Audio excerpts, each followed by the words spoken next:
Bwana asifiwe. Heri ya Pasaka. Kristo amefufuka. Ndugu zangu, leo dunia iko katika historia mpya, historia ya tukio ambalo halikutazamiwa, na pengine hata mpaka leo wako watu ambao hawaamini juu ya kufufuka. Dini mbalimbali na imani mbalimbali zina viongozi, lakini upekee wa imani ya Kristo na dini ya Kristo kwamba kiongozi wetu Yesu Kristo si kwamba alikufa tu basi, lakini alikufa na siku ya tatu, Jumapili kama ya leo, akafufuka. Bwana asifiwe. Kwa hiyo yuko hai, yuko hai. Yesu yuko hai. Yesu yuko hai. Na hiyo ndio Pasaka. Pasaka ni ukombozi. Pasaka ni kupona. Historia yake inachukua mbali sana, tangia wakati ule taifa la Mungu wa Israeli wakiwa utumwani kule Misri. Zaidi ya miaka 400 wanateswa na kuteseka chini ya utawala wa Farao, ambaye Biblia inasema hakumfahamu Yusufu, yaani hakufahamu habari za jinsi gani Waisraeli walipitia kule Misri na kazi kubwa aliyofanya Yusufu katika nchi ya Misri. Kwa hiyo huyu Farao akaanza kuwatesa Waisraeli, lakini pia Mungu aliandika na alimwambia Abrahamu hivyo kwamba uzao wako utakuwa utumwani sio chini ya miaka 400. Kwa hivyo ndugu zangu, baada ya kipindi hicho sasa, Biblia inasema Mungu akaonea huruma, akasikia kilio cha wana wa Israeli kule Misri, na Mungu akasema nitashuka sasa ili niweze kuwakomboa. Bwana asifiwe. Kushuka kuwakomboa, kama Yesu vile alivyoshuka kwa ajili ya kukomboa sisi. Mungu alishuka kwa namna ya kipekee sana katika taifa lile la Misri kuwaokoa Waisraeli. Alishuka kwa nguvu ya ajabu akimtumia Musa. Baada ya majibizano, maelezo ya muda mrefu kwa Farao, na tunaambiwa na Biblia kwamba Farao muda wote alionyesha moyo wake kuwa mgumu, hasitaki kuwaruhusu watu wa Mungu waweze kuondoka, na hiyo ikawa ni tatizo kubwa sana. Na ndipo dakika ya mwisho kabisa Mungu akaamua kufanya tukio la kipekee.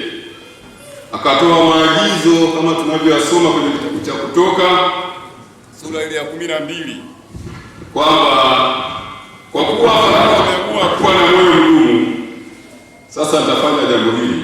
Leo usiku nitashuka, nitapita na kuweza kuleta maangamizi katika nchi ya Misri. Lakini ninyi watu wa Mungu, chinjeni mwana-kondoo, halafu pakeni damu katika kila kizingiti cha nyumba yenu, na malaika huyu wa kifo. Waisraeli walikuwa na imani kwamba kulikuwa na malaika wa kuua, malaika wa kifo. Atakaposhuka akiona damu kwenye kizingiti, basi mahali pale atapapita bila kupagusa, na hiyo ndio itakayokuwa njia ya ninyi kupona. Na hilo neno la kupita bila kugusa ndio likaitwa kwa lugha ya wenzetu wanasema to pass over. To pass over maana yake ni bila kudhuru, bila kuleta madhara, bila kuleta shida. Hiyo ndio ikazaa Pasaka. Kwa hiyo Pasaka inatoka huko ambako Mungu hakuwagusa wana wa Israeli na kuwaletea madhara makubwa kupitia malaika. Badala yake wakaacha salama, wakapona, wakaokolewa na hawakufa. Bwana asifiwe. Imani ishimwe. Hivyo ndivyo Pasaka ilivyoanza, ukombozi wa watu wa Mungu. Na katika kipindi hicho Waisraeli waliendelea kushangilia na kukumbuka habari za Pasaka, na kila walipokutana kipindi kama hicho walichinja mwana-kondoo asiye na waa na wala asiye na madhara na wala asiye kilema, tena kondoo dume. Na sisi tunajua na kukumbuka, Biblia inatuambia, tumesoma hata katika somo la kwanza kwamba Yesu Kristo ndiye mwana-kondoo wa Pasaka, yeye aliyekufa ama aliyetolewa sadaka kwa ajili yetu. Kwa hiyo leo sisi, Pasaka ni Yesu Kristo. Pasaka ni Yesu Kristo aliyekufa kwa ajili yetu na akaleta ushindi mkubwa katika maisha yetu, na ndiyo maana tunakutana leo hivi tukiwa tunafurahi, tukiwa na hamu kubwa ya kuendelea kuyaona matendo haya ya Mungu. Ndugu zangu, naomba nimshukuru Mungu sana kuungana nanyi katika ibada hii.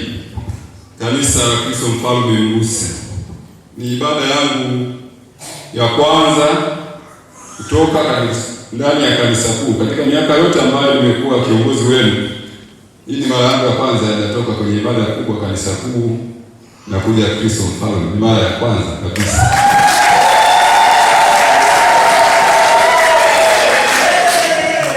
Kwa nini? Kwa sababu Mungu anajua, lakini pia kwa sababu tunathamini sana kazi kubwa ambayo kanisa la Kristo Mfalme linaifanya ya injili na uinjilisti katika dayosisi yetu. Lazima tuwapongeze, lazima tuwape maua yenu kama inavyosema. Mrusi oye! Ukiangalia chati ya mambo yanayokwenda kwenye dayosisi yetu, utakutana na hiyo chati inaruka hivi. Bado unaona kanisa kuu iko hapo, alafu baadaye Mrusi iko hapo. Bado unaona Mrusi iko hapo, baada kanisa kuu iko hapo. Kwa hiyo mnacheza pale.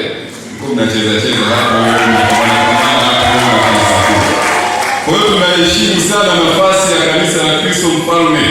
Ndiyo maana leo niliwaaga kanisa kuu, nikasema leo mimi jamani, Mrusi tuko tuliko leo. Mrusi wewe! Pasaka wewe! Kwa hiyo leo tuko hapa pamoja nanyi kula Pasaka tangu asubuhi mpaka jioni.